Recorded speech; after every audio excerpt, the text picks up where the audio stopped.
Conseguem ver minha tela?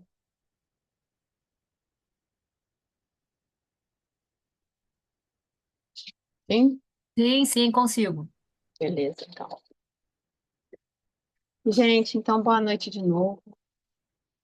É, hoje a gente está indo para o terceiro encontro desse módulo do Instituto Bíblico Raiz, onde a gente está falando um pouco sobre apologética, né? No intuito de ensinar os nossos filhos a defenderem a nossa fé e também defendermos a nossa fé para os nossos filhos, né? Antes de começar, queria fazer uma oração, tá?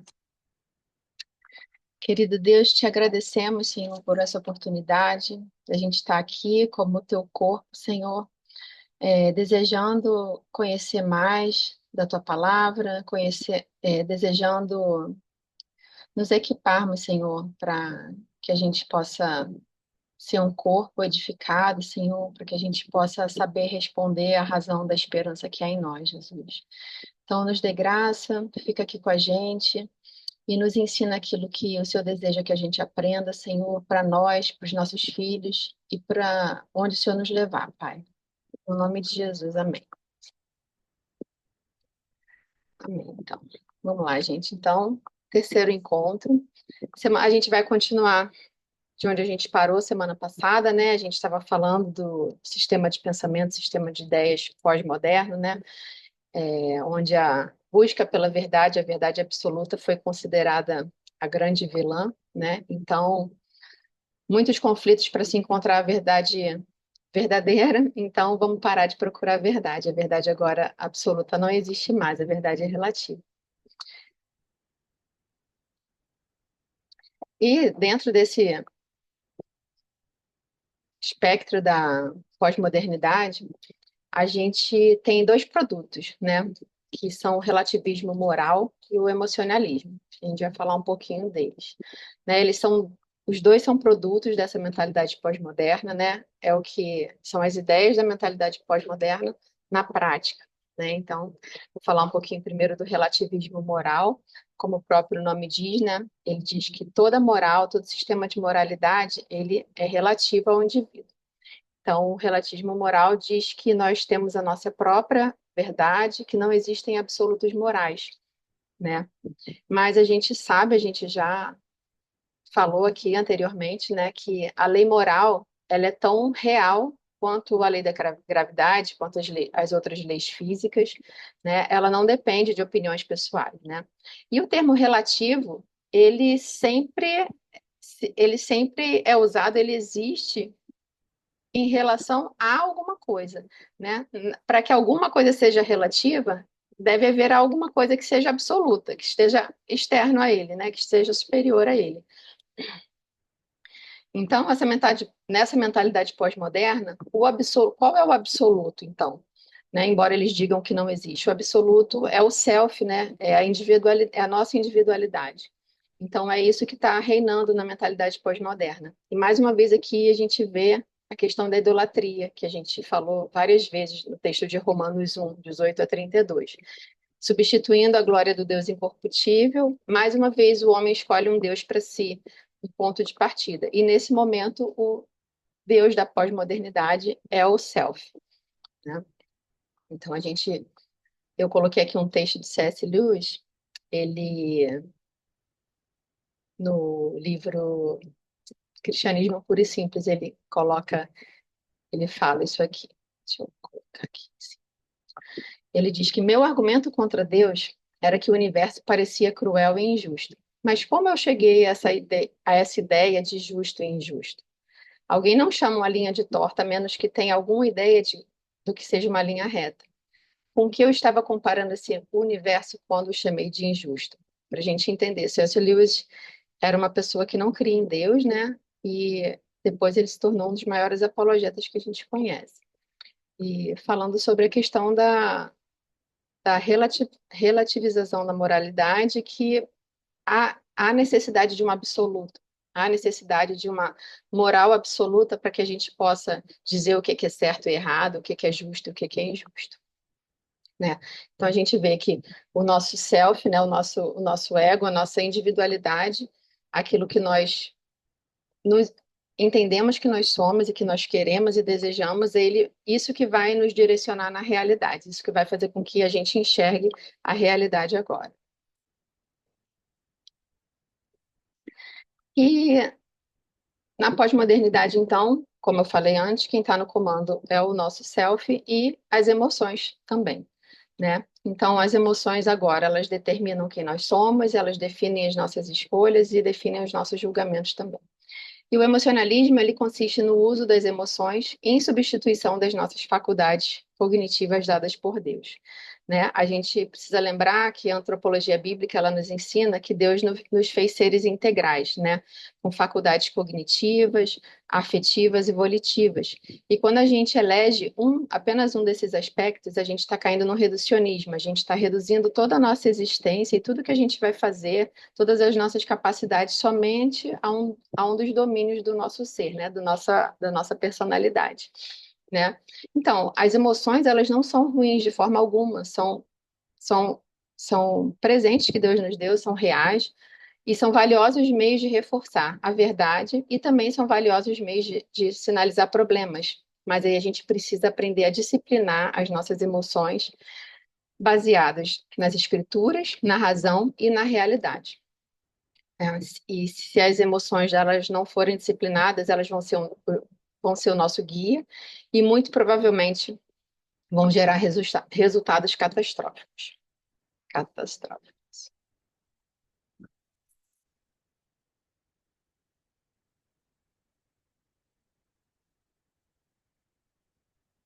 Então, para que a gente faça um bom uso das emoções, né, para que a gente possa utilizar as emoções de uma forma com que elas possam informar algo útil para a gente, eu achei interessante a Hillary no livro, ela fez uma comparação com o painel de um carro, né, que uma luzinha acende no painel do carro quando para indicar alguma coisa, e assim são as nossas emoções.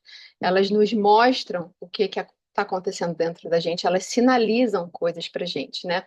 Só que a gente vai ver que elas podem estar sinalizando coisas falsas e podem estar sinalizando verdades também, fatos verídicos, né?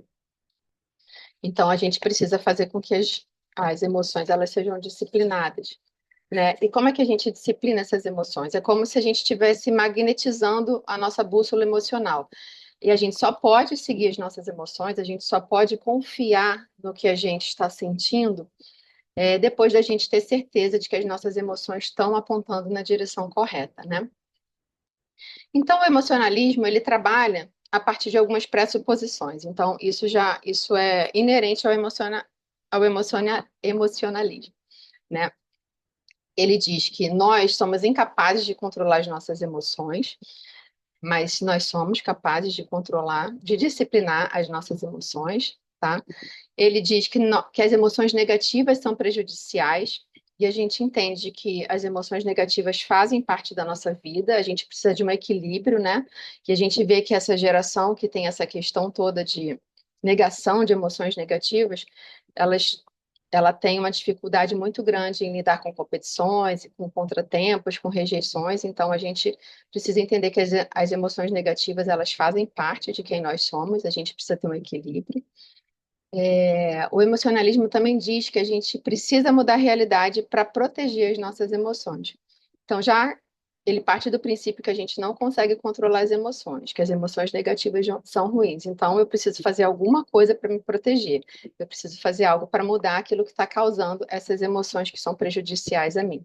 E isso é tentativa de mudar a realidade. Né? Ela até colocou alguns exemplos, por exemplo, no Canadá, eles têm políticas públicas em voga, né, que dizem quais palavras podem ser usadas com base em termos que vão fazer as pessoas não se sentirem ofendidas ou não se sentirem desconfortáveis. Então, isso já é muito real, né? E como é que a gente enxerga, como é que a gente vê o emocionalismo por aí? Como que ele se traja, né? Como é que o emocionalismo está vestido?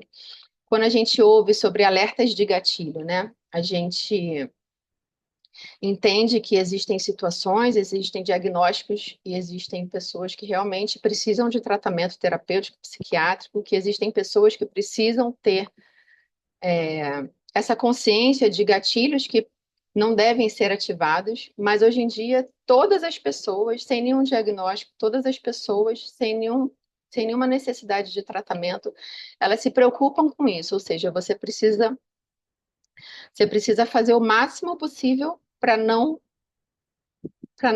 engatilhar nada na sua mente ou no seu coração que faça com que você tenha uma emoção negativa ou que faça com que você não consiga controlar suas emoções, né?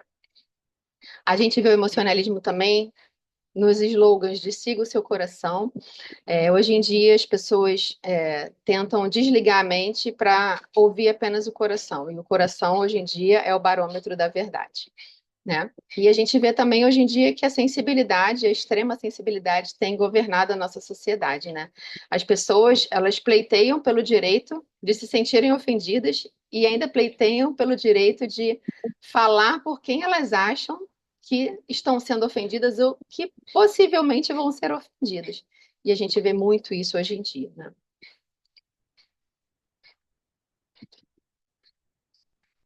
Aí agora a gente vai falar um pouco de algumas mentiras que o relativismo moral traz para a gente.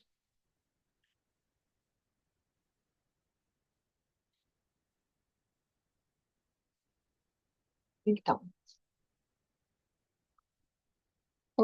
a primeira mentira, que é possível alcançar um relativismo moral absoluto, é uma proposição autocontraditória, porque algo relativo não pode ser absoluto. Então, eles pregam uma proposição autocontraditória. Então, eles creem em algo que não pode ser verdade, né? Não existe como algo relativo ser absoluto, né?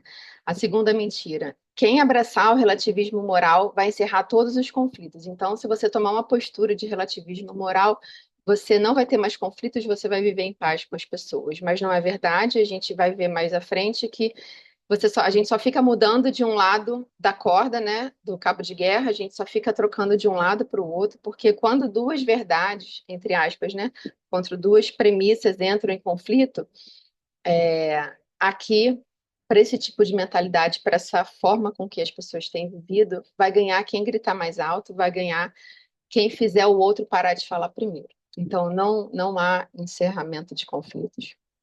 E uma outra grande mentira que a gente ouve muito é que verdade e compaixão são diametralmente opostas, né? É como se fosse preciso escolher entre ser verdadeiro e ter compaixão, mas isso não é bíblico, pelo contrário, e nem é verdade. A gente vai ver que a Bíblia mostra que a gente precisa falar a verdade em amor, e as duas precisam andar juntas, né? Então, como que a gente pode prevenir que nós sejamos engolidos pelo relativismo moral e os nossos filhos também? A gente tem que ter em mente que ninguém de verdade é um relativista moral, como a gente viu ali em cima, que não existe o relativismo moral absoluto, porque a moralidade de alguém, a gente está super de boa com a moralidade, com as escolhas das pessoas, até que a falta de moralidade delas incomode a gente, né? Como eu falei isso anteriormente.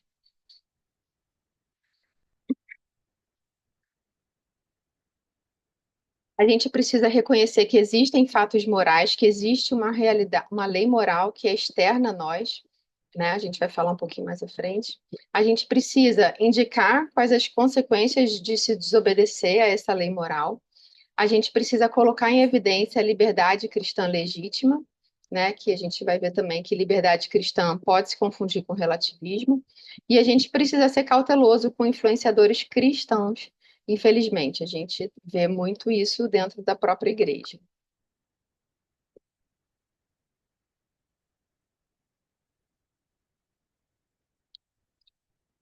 E agora um pouquinho das mentiras que o emocionalismo conta, né? Se eu estou sentindo, então é verdade, né? Se eu estou sentindo o que por eu estar sentindo isso, então isso valida essa sensação, esse sentimento, essa afirmativa, essa premissa, né? As emoções, elas podem até nos conduzir até a verdade, mas nem sempre elas nos conduzem à verdade. Como que a gente vai saber disso? Como eu falei antes, a gente precisa de um padrão externo a nós mesmos, né? Meus sentimentos são de sua responsabilidade. É claro que a gente não vai falar de qualquer jeito, se relacionar de qualquer jeito com as pessoas, mas a gente não, a gente está vivendo numa cultura onde as pessoas cobram de você o que elas estão sentindo, o que a gente faz com que elas sintam, né? Mas a gente precisa ter cuidado, mas também a gente não precisa ser, não deve ser escravo disso. E o emocionalismo também conta que, hoje em dia, suportar angústias emocionais é a mesma coisa que suportar injustiças. E aqui a gente volta para aquele pacote do sequestro linguístico, da ressignificação dos termos para cumprir uma agenda, né, para promover uma agenda. Então, alguns termos que a gente vê aqui, a angústia emocional, ela significa agora, né? Ressignificada, uma injustiça, ou seja, toda vez que você faz com que alguém ou alguém passa por uma angústia emocional, por um sofrimento, um desconforto, isso é uma injustiça, né? A verdade absoluta, ela se tornou intolerância, e a verdade relativa é sinônimo de tolerância. Verdade absoluta também significa opressão e ódio. E tolerância agora, ela significa compaixão e amor. A gente viu no primeiro encontro que as definições são diferentes, né? Então, isso está tudo dentro do mesmo pacote. Relativismo moral, emocionalismo, do sequestro linguístico está dentro desse pacote do pós-modernismo.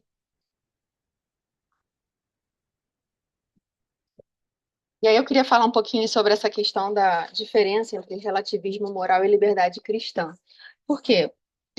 Já que a moralidade é minha, já que cada um sabe o que é certo e errado para si, então a gente, às vezes, dentro da igreja, isso é confundido com liberdade cristã. Ah, então eu posso, cada um fazer suas escolhas. A Bíblia diz que todas as coisas são listas, mas nem todas convêm, né? E as pessoas confundem isso, porque a liberdade cristã, ela não implica na inexistência de absolutos, pelo contrário, nós temos o nosso absoluto, e o nosso absoluto é a palavra de Deus.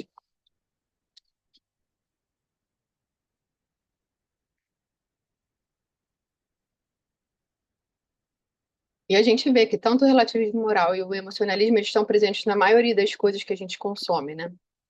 Então a gente precisa cuidar para que isso não se misture, né? Deus exorta que a gente busque a paz com as pessoas. Deus nos exorta a amarmos os nossos inimigos, a não sermos pedra de tropeço para ninguém, a não causarmos escândalo, né? Então, eu queria colocar aqui algumas considerações. O que que a gente precisa, o que que a gente deve levar em consideração diante de determinadas situações, diante de determinadas escolhas, né? Porque a Bíblia nos dá uma liberdade de escolha dentro daquilo que Deus nos ensinou, né? E a gente, sempre que a gente for decidir alguma coisa, ter uma atitude ou fazer algo, a gente precisa pensar qual é o efeito disso que eu estou escolhendo sobre outros cristãos, né? É responsabilidade nossa, sim, o que as pessoas, o que que a gente vai causar nas pessoas, mas não é a escravidão, como eu falei no slide anterior, né? Porque a gente, às vezes, numa conversa, ou até mesmo numa conversa apologética, assim, tentando defender a fé, às vezes a gente quer porque quer impor, né? Ou mostrar, assim, com toda a nossa força aquilo que a gente acredita, mas às vezes aquilo vai causar mais mal à pessoa do que bem, né? Então, assim, não é mais importante ter razão do que amar o próximo. A gente pode escolher em amor não fazer o que a Bíblia nos permite fazer para não trazer escândalo para outra pessoa. Uma escolha consciente dentro do que a Bíblia nos permite ou não. A gente também precisa levar em consideração qual é o efeito dessa minha escolha sobre as pessoas que não são cristãs, né? E a gente precisa entender que o evangelho é mais importante do que os direitos que a gente tem. A Bíblia nos permite várias coisas que às vezes não convém, como eu falei no início, porque isso pode ser uma pedra de tropeço, pode causar o escândalo em outras pessoas que não são cristãs. E isso que eu estou decidindo fazer, isso que eu estou escolhendo fazer, qual que é o efeito disso sobre mim? Qual o efeito disso na minha vida espiritual, na minha santificação, na minha caminhada com o Senhor? Porque a nossa caminhada com o Senhor, a nossa santificação é mais importante do que a nossa liberdade. Então a gente tem que ponderar sobre as nossas escolhas e o que que elas vão ocasionar sobre outros cristãos, sobre não cristãos e sobre nós mesmos, né? E aí a gente vai falar um pouco sobre argumentar em favor de abordagens mais saudáveis e como que a gente pode usar isso no discipulado com as crianças, né? A gente precisa se conscientizar da inclinação que existe quando nós tiramos conclusões baseadas nas emoções, que isso é algo que todo mundo pode passar se a gente não colocar as emoções, discipliná-las no crivo das escrituras, da razão e da realidade, a gente vai ter problemas, com certeza, né? A gente precisa colocar as nossas emoções à prova, está relacionado com o primeiro, né? Quando a gente, quando eu falo de emoções, eu não falo assim das paixões, daquilo que vem em primeira, assim, de primeira no nosso coração, quando alguém faz alguma coisa que nos magoa, ou quando alguém deixa a gente irado, mas aquilo que é gerado a partir daquela primeira sensação, de raiva, ou de paixão, ou de o que quer que seja. A gente precisa pensar no que a gente está sentindo, disciplinar com a razão, disciplinar com a realidade. Muitos exemplos com as crianças, quando eu estava lendo isso aqui, eu fiquei pensando no nosso dia a dia que a gente diz tanto não para as crianças, a gente precisa educar e tudo. Poxa, mas minha mãe não me deixa fazer nada, ou minha mãe, meu pai, minha mãe e meu pai, vou parar de falar sua mãe para as pessoas não acharem que é só comigo.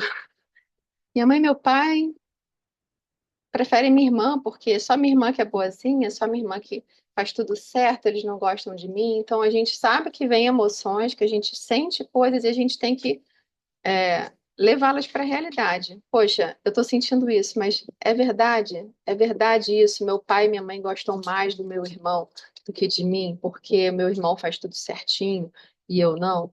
A gente deve ensinar isso para as crianças e aprender para a gente também.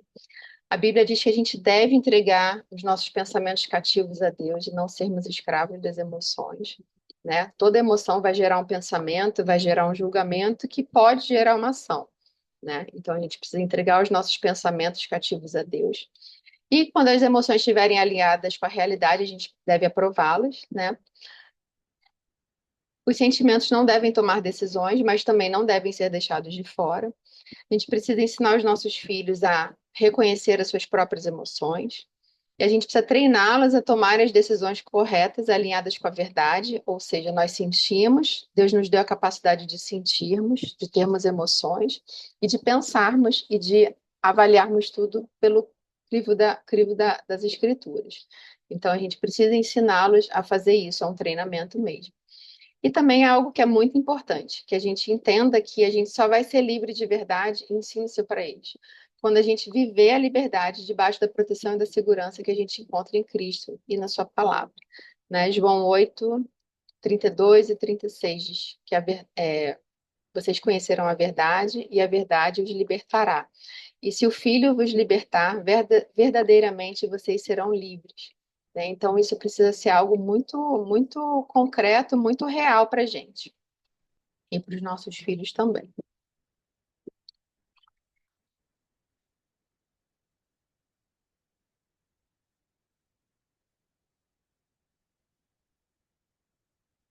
E a gente, infelizmente, é, vê tudo isso, né? Essas ideias, esse sistema de pensamento dentro da igreja também, né?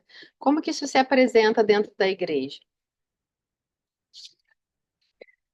As pessoas têm deixado de falar no pecado como pecado, em nome dessa tolerância, né? Dessa tolerância ressignificada. Então, as pessoas pensam no conforto, em não gerar gatilho nas pessoas, em não fazer com que as pessoas se sintam desconfortáveis e elas trocam o nome do pecado por outras coisas. A gente comentou numa aula anterior também. Falam sobre erros, sobre falhas, né? Então, as pessoas na igreja têm deixado a verdade de lado, a verdade que é no Evangelho, para não constranger ou para não serem canceladas, porque, infelizmente, muitas pessoas elas pensam em publicidade, pensam em visualizações, notoriedade, né, nas redes sociais, e elas estão abrindo mão da verdade do que é importante para que elas possam não ser canceladas ou não ser constrangidas, né? Então, que a gente entenda que a gente tem liberdade em Cristo e a gente tem um mundo à nossa disposição, né? Deus nos deu o mundo, a boa criação dele, para que a gente pudesse cultivar e guardar a boa criação. Então a gente tem esse mundo à nossa disposição para que a gente ame a Deus e ame ao próximo, mas a gente precisa de proteção para que a gente use essa liberdade com segurança. O pecado ele não tem outro nome e a gente encontra graça e perdão no Evangelho quando a gente se arrepende. A gente combate o relativismo moral com a beleza, que é viver a liberdade debaixo dos princípios e valores absolutos que nós temos na palavra de Deus.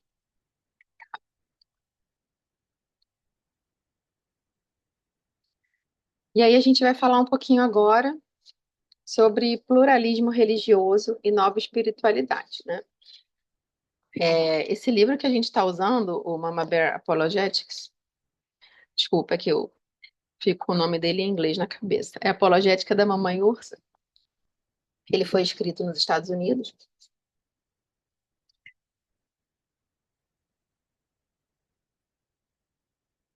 E as autoras, elas usam como base, né, a história americana, o povo americano, as pesquisas do continente, dos Estados Unidos, né? E a gente sabe que os Estados Unidos é um país que foi construído, é uma nação protestante, pelo menos foi construído com uma base de cosmovisão bíblica, uma base da reforma protestante, né? Mas hoje em dia, como nós também somos, hoje em dia, os Estados Unidos é uma sociedade muito secularizada, né? Onde a esfera da religião, ela foi levada para um âmbito privado e não mais público, né? Então, cada dia que passa, a religião ou, né, a sua busca a Deus, ela passa a ser algo subjetivo, pessoal. Então, isso saiu do campo público. Claro que não foi do dia para a noite, mas a gente chegou num momento é, de acordo com a mentalidade pós-moderna, que leva a isso, que todos os caminhos levam a Deus, né? Muitas pessoas pensam hoje em dia que todas as religiões são caminhos válidos para Deus, e a gente vai encontrar, não, a gente encontra isso onde a gente está, os nossos filhos vão conviver com pessoas que têm essas premissas, né? E muitas pessoas creem que todos os caminhos levam a Deus, e o que importa é que você creia de verdade com seu coração, que você tenha sinceridade na sua crença, né? E cada um decide o que que é verdade para si. Mas e o que que a gente faz com o que Jesus diz em João 14, 6? Que ele é o caminho, ele é a verdade e a vida. Ninguém vai a Deus se não for por meio dele.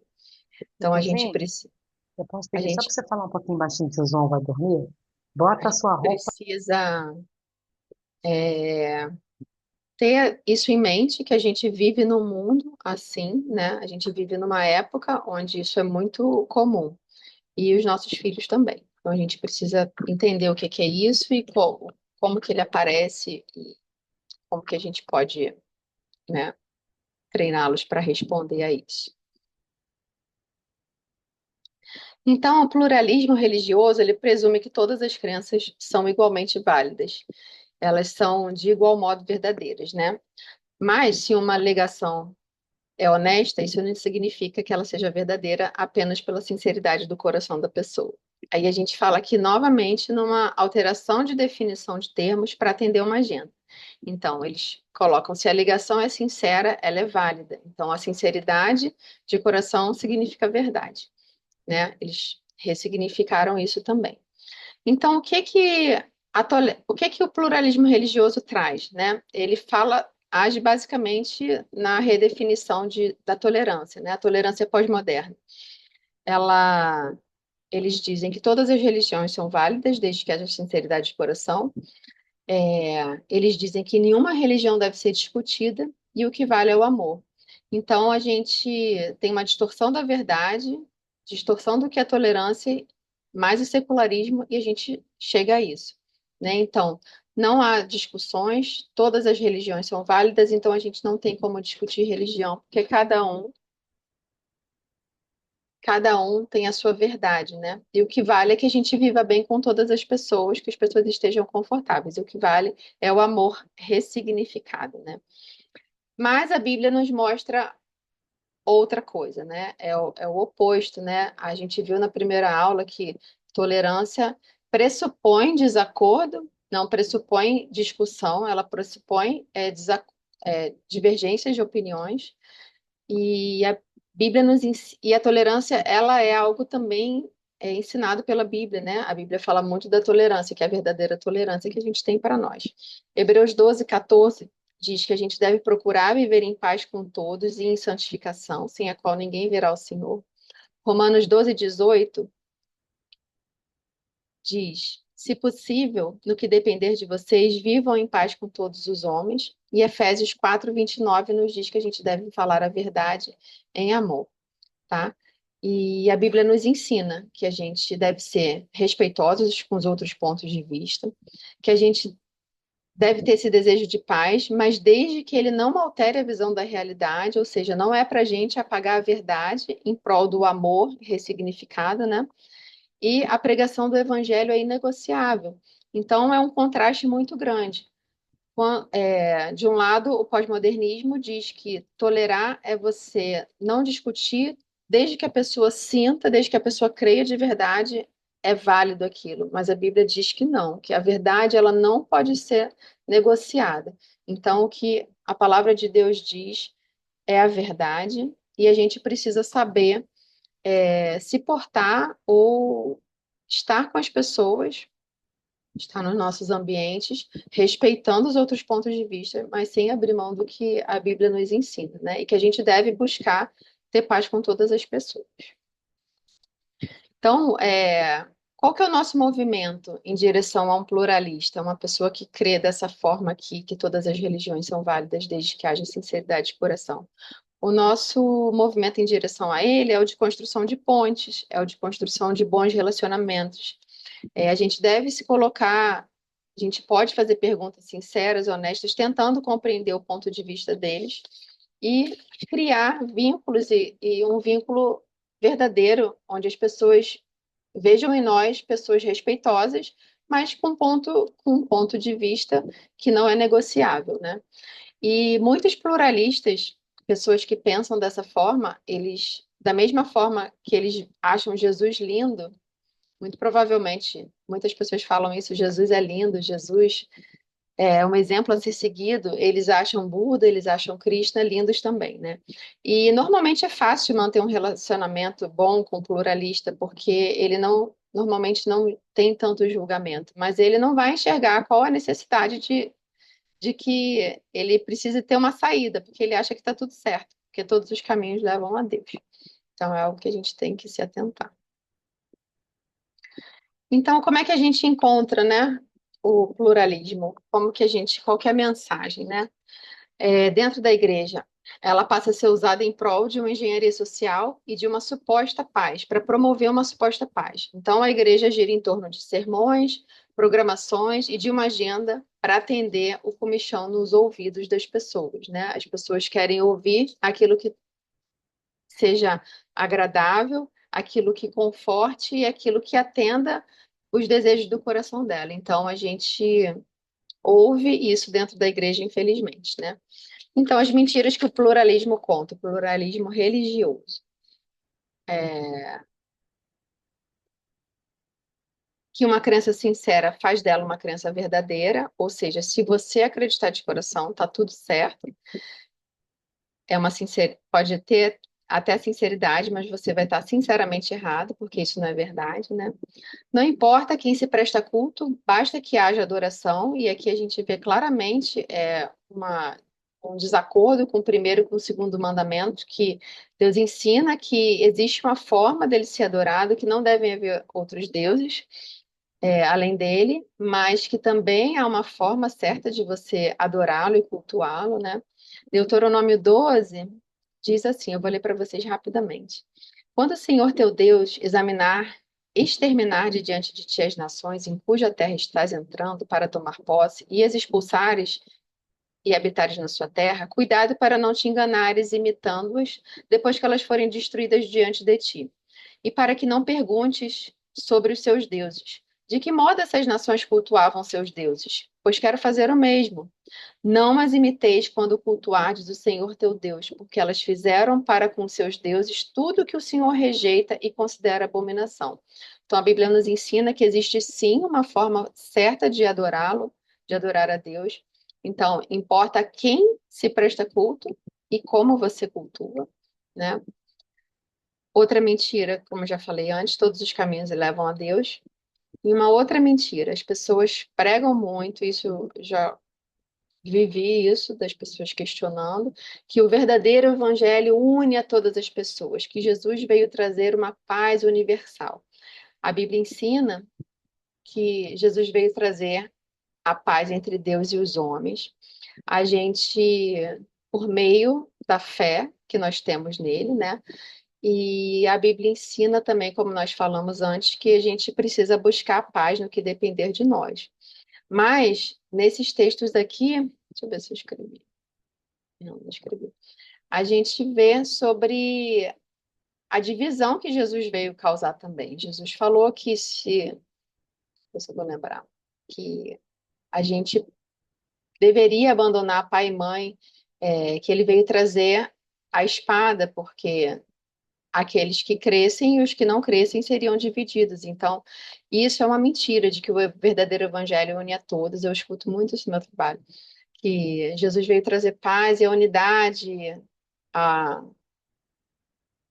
de todos. Então, que todos, independente do que creem, tá tudo certo, né? E também outra mentira, de que a gente não precisa pregar com palavras, né? Tem o texto de Romanos 10:14 que fala sobre a pregação, e o texto de Atos 4, versículo 20 também, que, se eu não me engano, Pedro e João, foi depois do Pentecostes, eles falaram que a gente não pode deixar de falar sobre aquilo que eles tinham visto e ouvido. Acho até que isso ficou em outro slide. Mas é isso, esses textos falam que a gente precisa pregar sim com palavras. Claro que o nosso testemunho é importantíssimo, mas a Bíblia não nos desculpa, de não usar palavras, tá? Então a gente precisa ensinar aos nossos filhos que o valor intrínseco próprio ao ser humano, ele não está baseado na aceitação de um conjunto de doutrinas, né? Que o ser humano tem o valor próprio dele por ser a imagem de Deus. Então a gente não precisa é, negociar a verdade para que as pessoas fiquem de boa com a gente e não se chateiem com a gente. As pessoas, da mesma forma com que eles dizem que nós devemos ser tolerantes, as pessoas também têm que elas têm que ouvir o que a gente tem a dizer. Mas não acontece muito isso. Normalmente só a gente que tem que ouvir o que eles têm a dizer, e quando a gente fala sobre verdade, a gente já está se tornando intolerante, opressivo e com cultura de ódio. E como que a gente vai responder? Como que a gente pode expressar tolerância sem abraçar as ideias contrárias às escrituras, né? A gente precisa lembrar que a gente ama as pessoas, mas a gente combate e destrói ideias erradas, né? Como aquele texto de 2 Coríntios 10:5, da gente destruir toda fortaleza e levar todo o pensamento cativo a Deus, né? A gente precisa ensinar o amor e o respeito, mesmo quando a gente estiver sendo atacado. Diante de grosserias, a gente deve buscar dar respostas sábias, com aquela conduta apologética que a gente falou no primeiro encontro, né? De você saber ouvir, de você não querer, não ser ofensivo, não brigar, né? Mas ter uma postura acolhedora, pacífica e uma postura que seja útil para aquela pessoa com quem você está conversando. A gente não deve sacrificar a verdade no altar da paz, e a gente não deve ceder às outras crenças, não importa o quão populares elas sejam ou o quão impopular seja o cristianismo naquele ambiente que a gente está. E isso não é fácil, né? Especialmente para os adolescentes, para os jovens, para as crianças, né? E como que a gente vive numa sociedade com pluralismo religioso, né? A gente vive como pessoas exiladas, né? Como a postura de um exilado, como o exemplo de Daniel, né? A gente vive de uma forma respeitosa com aqueles que estão ao nosso redor, mas sem ceder a outras entre aspas, verdades, outras crenças, por mais impopular que o cristianismo possa parecer, né? E como que os nossos filhos, né, vão conseguir fazer isso? A gente precisa, como o Deuteronômio 6 diz, a gente precisa inculcar no coração deles, intencionalmente, em todo tempo, a verdade bíblica, né, ensinando para eles o quanto antes. A gente precisa clamar muito, orar muito por eles, pelo coração deles, porque a pressão é muito grande, né? Como eu falei, pode ser muitas vezes difícil para nós, imagina para os nossos filhos que estão no início da caminhada. A gente precisa ajudá-los a compreender que conforme eles vão crescendo, eles vão ver isso, eles têm amigos que não são cristãos, que nem todos vão crer no mesmo Deus que nós cremos, no Deus da Bíblia, que eles creem num Deus diferente do Deus que nós cremos, né?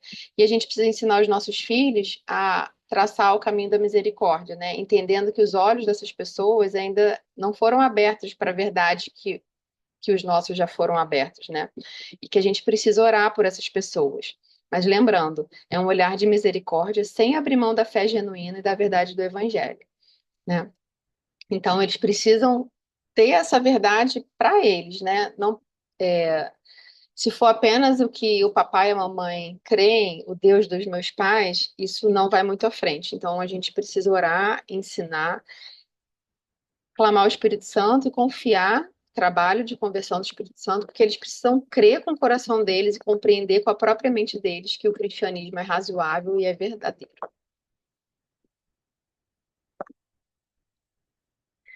E também a gente vai falar um pouquinho desse movimento da nova espiritualidade, né?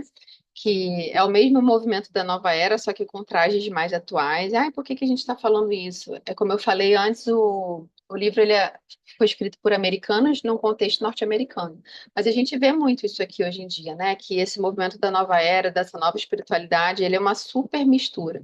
É uma salada de várias coisas, é uma mistura de muitas coisas, né? E a nossa cultura também está cheia de conceitos desse misticismo da nova era, né? Ele tem suas raízes em práticas ocultas e religiões orientais desde os anos 1800 e teve um grande boom com as altas tensões dos anos 1960 que foram muito tumultuados, né? Fora isso, a gente tem muitas pessoas, muitos influenciadores, muitas celebridades que divulgam, né, que impulsionam esse enraizamento dessas doutrinas da nova era, que agora elas são disfarçadas com trajes mais atuais, sob o nome de nova espiritualidade. E uma das grandes celebridades e impulsionadoras desse movimento é a Oprah Winfrey, né? E que é uma pessoa super, uma das maiores influenciadoras nos Estados Unidos, né? E como que a gente pode reconhecer essa mensagem da nova espiritualidade? Como que ela se apresenta para a gente e para os nossos filhos, né? Ela se apresenta da seguinte forma, dizendo que o ser humano é Deus e ele é fonte de si mesmo. Então, novamente, a gente olha para dentro da gente para encontrar nossa fonte de força e nossa fonte de cura para qualquer questão que nós tenhamos. É, eles ensinam que o cristianismo, eles ensinam um cristianismo recortado, fragmentado, na verdade, recortam pedaços atraentes que são interessantes, né, do cristianismo, eles removem as partes que não são agradáveis, né? Então, eles misturam a sabedoria de várias religiões, misturam a parte, entre aspas, palatável do cristianismo, mais a sabedoria de outras crenças religiosas, e aí eles criam um Jesus genérico, né? Que é adaptado à realidade de cada indivíduo ou de cada comunidade. É isso que é a mensagem deles, né? Mas tem muitas mentiras, e a gente vai falar aqui de quatro, né? A gente vai falar do panteísmo, que diz que Deus é tudo e todos são um, como se todo o universo fosse feito da mesma substância. E Deus seria uma consciência, uma energia divina, que é uma só com todo o universo, né? E a gente pode explorar essa realidade, a gente pode buscar essa energia à medida que a gente vai sendo iluminado, né? A segunda mentira é de que há um reconhecimento da divindade interna do ser humano, tá? E já que Deus é tudo e todos são um, né? Nós somos da mesma matéria que Deus, todo o universo é feito da mesma substância e nós somos Deus, então, o homem é Deus. Nós somos incríveis do jeito que nós somos. A gente, então, se livra do incômodo do pecado, a gente se livra do incômodo da depravação total do homem, e a gente pode parar de se ver como um pecador. A gente não precisa se esforçar, a gente não precisa mudar em nada. A gente pode viver do jeito que a gente é, porque nós somos deuses incríveis do jeito que nós somos, né? A gente ouve muitas frases tipo, tenha fé em si mesmo, a última maneira de derrotar a escuridão é se tornar a sua própria luz. E a gente vê que a ênfase é sempre no eu, no self. Outra mentira. Tudo é relativo e você é dono da sua própria realidade, da sua própria verdade, né? A nova espiritualidade, ela abraça bem apertadinho a liberdade da gente abandonar os conceitos como verdade absoluta e moralidade objetiva, e ela incentiva a criação de uma realidade individual. E também de que a meditação não bíblica é a resposta para todos os nossos problemas. E como que a gente pode discernir, né? Usar, ficar com o que é bom e rejeitar o que é ruim? O panteísmo, ele, como que a gente rejeita, né? As afirmações do panteísmo. A gente sabe que Deus é uma pessoa e ele é totalmente distinto da sua criação. Romanos 1:25 mostra que a gente prestou culto e adorou coisas criadas em substituição ao nosso Criador. Então, só existem dois tipos de seres, se eu posso dizer assim, Deus é o criador e todo o restante é criatura. Então Deus ele não está no mesmo patamar que nós. Nós somos criaturas e ele é o criador, né? E a segunda mentira, né? A Bíblia é clara em dizer que todos nós pecamos e estamos separados de Deus. Então essa mentira de toda a humanidade ser divina e poder alcançar a energia que teoricamente Deus, o nível de energia onde Deus se encontra, né? Então a Bíblia ensina que o nosso coração é enganoso e incurável, nesse texto de Jeremias 17. O coração é enganoso e incurável, mais que todas as coisas, quem pode conhecê-lo? Né? Efésios 2:1 diz que Jesus nos deu vida, estando nós mortos nas nossas transgressões e no nosso pecado. Marcos 7:21-23 diz que de dentro do coração dos homens que procedem os maus pensamentos, e todas essas coisas mais procedem de dentro do homem e o tornam impuro. Então a Bíblia é clara em dizer que nós estamos separados de Deus, nós não estamos no mesmo patamar de Deus. E Jesus não foi um homem que alcançou a iluminação ou posição divina, mas ele sempre existiu com Deus e sempre foi Deus, né? E o relativismo, o que a gente joga fora, né? A gente aprendeu que duas afirmações contrárias não podem ser verdadeiras ao mesmo tempo. Então, uma crê em algo errado e não está de acordo com a realidade. Então, se eu digo que A é verdade, não pode ser verdade ao mesmo tempo, né? Então, não existe, a gente vê que não existe essa verdade relativa, né? Somente absoluta. E a questão da meditação, né? A meditação da nova espiritualidade, ela leva a gente para uma introspecção, ela traz um desengajamento da nossa cognição, da nossa intelectualidade, da nossa razão, para que a gente possa se conectar com a unicidade de tudo, com essa universalidade de tudo. Mas a meditação bíblica nos fala o contrário, a meditação bíblica nos leva a pensar profundamente, a ponderar, a refletir sobre algo que o Senhor tem a dizer e que a gente se concentre na verdade de Deus. Então, a meditação bíblica diz para a gente usar, sim, a nossa cognição e a nossa razão. Então, o que é mais atraente? O movimento da nova espiritualidade. Os principais ensinamentos, eles culminam não só numa autodependência, mas também num culto e numa adoração a nós mesmos, né? Só que o cristianismo, ele diz que nós somos todos pecadores e que nós precisamos desesperadamente de um Salvador. Então, o mais atraente, logicamente, não seria o cristianismo, porque se eu sou fonte de tudo, e se eu tenho algum problema, eu também sou a fonte da minha cura, sou a minha fonte de força e minha fonte de cura, com certeza o cristianismo não será mais atraente, né? Então a gente precisa entender isso, fazer os nossos filhos entenderem por que isso é uma mentira, é atraente, mas é uma mentira. O texto de Mateus 7:13 e 14 diz o seguinte: Entrem pela porta estreita, porque larga é a porta e espaçoso o caminho que conduz à perdição, e são muitos os que entram por ela. Pois a porta é estreita, pois a porta é estreita e o caminho que conduz à vida é apertado, e são poucos os que a encontram. Realmente, o cristianismo não é a opção logicamente mais fácil, mas ela é a única verdade. Então, isso é algo para a gente trabalhar com os nossos filhos, né? E também para que a gente entenda que não importa o quanto a gente tente, não importa o quanto a gente medite, não importa quanta força de vontade a gente pratique certos princípios. A gente nunca vai conseguir melhorar, a gente nunca vai conseguir ser bons ou melhores buscando essa força em nós mesmos. A gente precisa do trabalho e da ação do Espírito Santo, nos levando ao processo de santificação, nos esvaziando de nós mesmos e tomando a nossa cruz. É isso que a Bíblia fala. E como que a gente pode trabalhar isso com os nossos filhos, né? Ela fala muito sobre a gente fazer, tipo, tentar fazer de uma forma divertida, né? Explicar para eles o que que é, né? Como que se veste essas ideologias, essas filosofias e trabalhar como se fôssemos detetives em busca de pistas, né? Que a gente fique atento às mensagens que a nova espiritualidade traz. Não só a nova espiritualidade, eu vou trazer aqui tudo, tá? O relativismo moral, o emocionalismo, tudo que a gente tem visto até agora. O que que eles trazem na televisão, nos comerciais, nos aplicativos, nos jogos, nas mídias sociais, né? E a questão do que eles dizem sobre seguir o seu coração, que a gente tem que ponderar.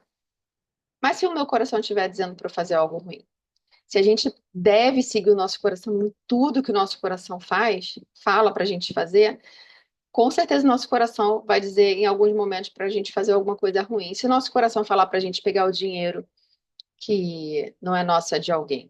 Se o nosso coração falar para a gente colar na prova, se o nosso coração falar para a gente dizer uma mentira para justificar o nosso atraso, porque a gente está com sono, a gente está cansado, a gente quer dormir até mais tarde, chegar atrasado no trabalho. E a gente tem que lembrar eles o que que a Bíblia fala sobre os nossos corações e buscar exemplos engraçados para fazer com que seja algo mais construtivo para eles, né? A questão também de dizerem que as respostas que a gente procura estão dentro de nós. É, mostrar para eles que não são todas as respostas que estão dentro de nós. Deus nos deu raciocínio, Deus nos deu capacidade intelectual para que a gente tenha conhecimento, entendimento de muitas coisas, mas para que a gente procure exemplos engraçados para fazer com que eles riam junto com a gente, né? E a nova espiritualidade, ela tenta acrescentar elementos à Bíblia e ao cristianismo como se eles fossem inofensivos. Como exemplo, pessoas cristãs que praticam a meditação proposta pela nova espiritualidade com esse propósito de esvaziar sua mente, se esvaziar de razão, de cognição, para se encher de sei lá o quê, se encher de algo que não é a palavra de Deus, mantras e cristais, né? Então a gente precisa lembrar que os princípios da nova era foram reformulados, mas eles continuam tão perigosos quanto sempre foram. E a gente, se os nossos filhos nos virem interagindo com essa questão, com esses pensamentos e com essas ideias da nova era, com tranquilidade, com um pouco de amor, isso vai abrir linhas de comunicação entre nós e os nossos filhos. Então a gente sempre deve levar isso de uma forma leve, para eles verem que não é nada dentro de uma caixa, né? Algo fechado, que eles tentam fugir disso hoje em dia, né? Mas isso vai fazer com que as coisas sejam naturais dentro da nossa casa, no nosso relacionamento com os nossos filhos. Para a gente terminar hoje, queria falar um pouquinho sobre essa, posso dizer que é uma filosofia, ela foi uma expressão criada por esse sociólogo americano. Eu queria falar um pouco do deísmo moralista terapêutico. Deísmo terapêutico moralista. Não escrevi. Deísmo moralista terapêutico. Né? O Christian Smith, que é um sociólogo americano, ele pesquisou durante 5 anos. Ele queria entender qual que era a compreensão de Deus que era nutrida pelos jovens norte-americanos, né? E aí ele chegou a algumas conclusões e é algo que a gente vê dentro das nossas igrejas hoje. Não vou falar, a gente vai falar dentro da igreja porque fala do deísmo, né? Então, o que que seria o deísmo, né? O deísmo, ele acredita que Deus é o criador, mas é um Deus que está afastado da sua criação. Ele não interage, ele não sustenta a realidade, ele não conduz a história para um propósito definido, né? Deus criou, mas ele não é o protagonista da história, ele não é o dono da história, como a gente crê no teísmo bíblico, né? O teísmo mostra que Deus é o protagonista da história, que a realidade é dele e ele tem um propósito para tudo que acontece, né? Diferente do deísmo. Então Deus criou e ele está lá, não intervindo na história, né? E por que moralista, né? Aqui nesse sistema de pensamento, a moralidade para eles é condicionada a cada um buscar sua felicidade sem cometer grandes injustiças ou grandes males, né? Então, Deus nos criou para que nós sejamos felizes e a gente deve buscar a nossa própria felicidade sem ser muito ruim, né? A gente busca ser bom na maioria das vezes e sem causar mal a ninguém. Mas nessa cosmovisão, o nosso bem-estar pessoal ele não é desafiado por um sacrifício pessoal e nem por um propósito de Deus na história que vai além da gente mesmo, né? Salmo 24:1 diz que esqueci, Colossenses 1:16-17 diz que tudo foi feito por Deus, para Jesus, por Ele, por meio dele. Então todas as coisas são para Ele, né? Salmo 21 diz que do Senhor é a terra e tudo que nela há, o mundo e os que nela habitam. Então, toda a realidade é de Deus. A realidade não é sobre nós, a realidade é sobre Deus e sobre o que ele tem para nós, né? Sobre o plano dele para nós. E essa cultura terapêutica, esse sociólogo também, o Philip Rieff, ele propôs esse entendimento de uma cultura terapêutica. Ele diz que toda cultura ela tem uma terapêutica que é ensinada às pessoas. E o que que é essa terapêutica? Ela é aquilo que relaciona as nossas necessidades pessoais, as nossas vontades com as expectativas sociais, né? Então, toda cultura tem uma terapêutica que é ensinada às pessoas, né? Então, a nossa sociedade atualmente, ela ensina que a gente não pode abrir mão da nossa felicidade individual, que é o objetivo da nossa vida. E se a sociedade está impedindo esse nosso encontro com a felicidade, se a sociedade está impedindo que a gente seja feliz, então a gente precisa mudar a felicidade, mudar a sociedade, né? E a gente vê aqui um super paradoxo com a terapêutica cristã. Mateus 6,33 diz que a gente precisa primeiro buscar, em primeiro lugar, buscar o reino de Deus e a sua justiça, e todas as outras coisas vão ser acrescentadas. Não é que Deus não se importe, não é que Deus não queira que nós sejamos felizes, mas não é sobre nós em primeiro lugar. A ordem é inversa para o cristão. A gente precisa se negar, a gente precisa imitar Cristo, né? E não viver uma autoexpressão que se eu não mostrar quem eu sou, se eu não mostrar que eu estou sentindo que eu sou inautêntico, o sequestro linguístico da autenticidade também. Então a gente precisa imitar Cristo. E a gente vê essa linguagem terapêutica infiltrada no nosso meio, no meio cristão, por pregações. Eles pregam a terapêutica moderna utilizando o texto bíblico, né? Então, assim, a gente vê hoje em dia os jovens pensam que Deus existe, Deus nos criou, então Deus existe para que Ele possa nos fazer ser felizes. É, Deus é como se fosse um mordomo para as pessoas, né? Ele está lá e ele é solicitado quando a gente tem algum problema, quando a gente passa por alguma dificuldade. Então, Deus não é o protagonista. Ele existe para me ajudar a buscar minha felicidade. E não importa qual o propósito dele, não importa o que ele deseja. O que importa é que a gente busque a nossa própria felicidade, sem fazer mal às pessoas, e no final de tudo vai dar tudo certo. Todas as pessoas vão para o céu, Deus vai aceitar todas as pessoas. Então, a gente vê muito isso hoje em dia. Pessoas que creem que a vida com Deus é assim. E, infelizmente, a gente vê isso dentro da igreja, né? Ah, e aí eu queria saber de vocês. Diante disso tudo queria que vocês falassem um pouquinho. Diante disso tudo que a gente falou até agora, Vocês enxergam alguma coisa dessas que a gente falou na vida de vocês, no dia a dia, na vida profissional, nos relacionamentos que vocês têm,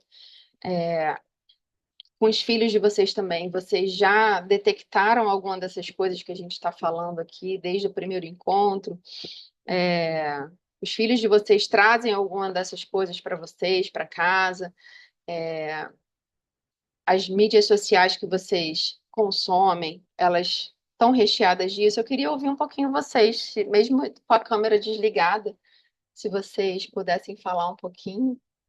Eu vou só interromper a gravação aqui, porque a gente fica mais à vontade para falar. Cássia, Oi? boa noite, Angélica. Oi, meu amor.